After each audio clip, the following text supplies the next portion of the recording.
So you've been out mining, you are heading back to refine your materials, and you're wondering, what refining method should you use?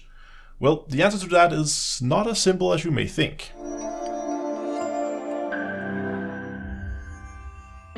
If you like to explore the depth of space, then you want to hear about today's sponsor, Farpoint. Farpoint makes everything you need for stargazing and astrophotography. Whether you're new to the hobby or if you're a veteran astronaut, Farpoint has what you need. Do you have an old DSLR that you want to breathe some new life into? Get one of their compact double reflectors, perfect for capturing deep sky objects like the Pleiades or the Orion Nebula. Go to farpoint.d2a.com and start your space adventure today.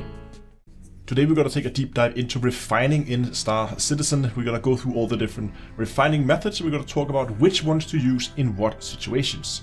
So on screen here we have all the stats for the different refining methods. First column here is in aUEC multiplier, so that is how much you pay. The higher the number, the more you pay. And I've indexed these all compared to the Ferron exchange, since that is the refining method that most people are using these days. So I kind of just balance it compared to that, so you can see the Ferron exchange has a multiplier of 1, so it's the same as Ferron exchange, and the other one then either you pay 3 times it or you pay half it, depending on what method you use. Speed multiplier, again, is balanced based on Ferron exchange, and this shows how much faster or slower it is, where a smaller number means that it is faster and a higher number means that it is slower than Ferron exchange. The yield percentage means that how big a percentage of the total available yield in the ore you're returning can you get out from the refining process. So that is just how much do you get out after the refining process is done.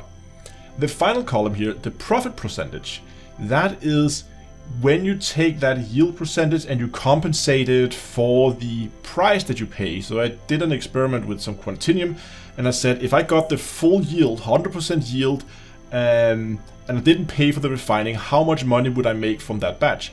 And then I compared to how much money I would then make from the actual result of the refining. So that is the profit percentage of each of them.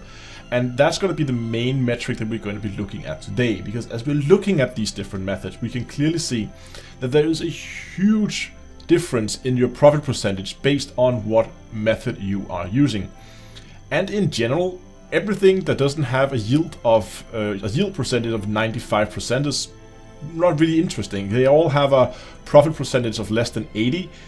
You do have the thermodynamic disposition that kind of is close at like 78, and you also have the electrostasis, I don't know, at 76, kind of close. But as you will see when we talk about it here in a second, we really only need like 3 different methods in order to have a optimal setup here. And the 3 that I'll be using are the one with 95%. So if we remove all the ones that we don't need, we can see that the yield percentage is the same. We can see that the speed multiplier is very different from them, with a factor of 6 between the pyrometric and the Dinix methods, and again the prices are also changing based on the methods. So here is what I would usually do. It depends a little bit on your mining situation, but here's what I do.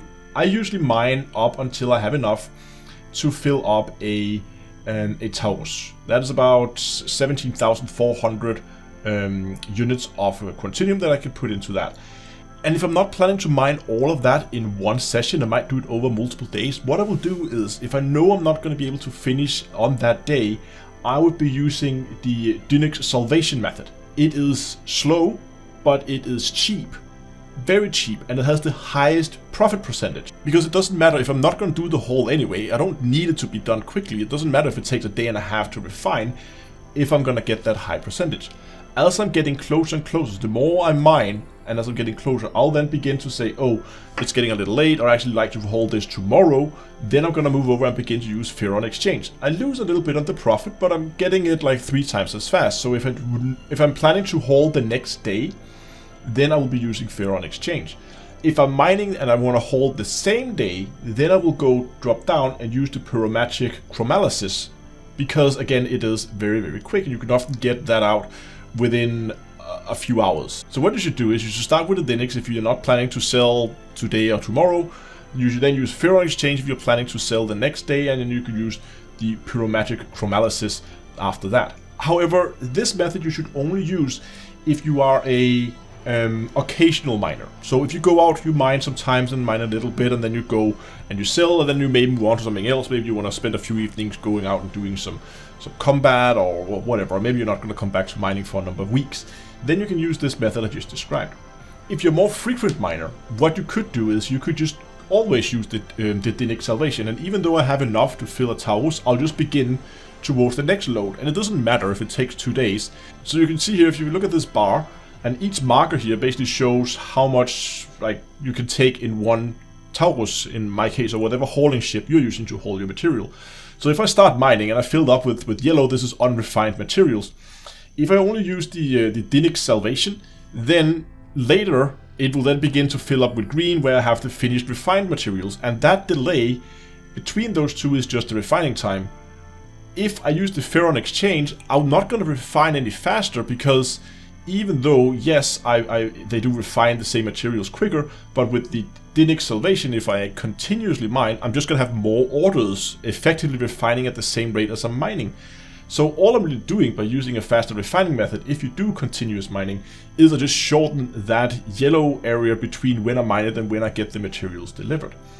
So in that situation, if I just want to have the maximum profit out of my mining, I might just go and continuously always use DINIC salvation, because it gives me the best profit percentage. And just to show you the same graph, what it looks like with the method we first talked about, where you start by using DINIC, then Ferron, and then the pure magic, is you would start by filling up, you would have the large gap, and as you get closer and closer to that limit, that refining process is going to catch up to you as you're using faster and faster refining methods the closer you get to the full ship, until you hopefully at the end they meet there at a full load. You can go and you can sell and you can start the next batch. So it really depends how you like to do your mining. Again, do you just mine multiple batches or whatever?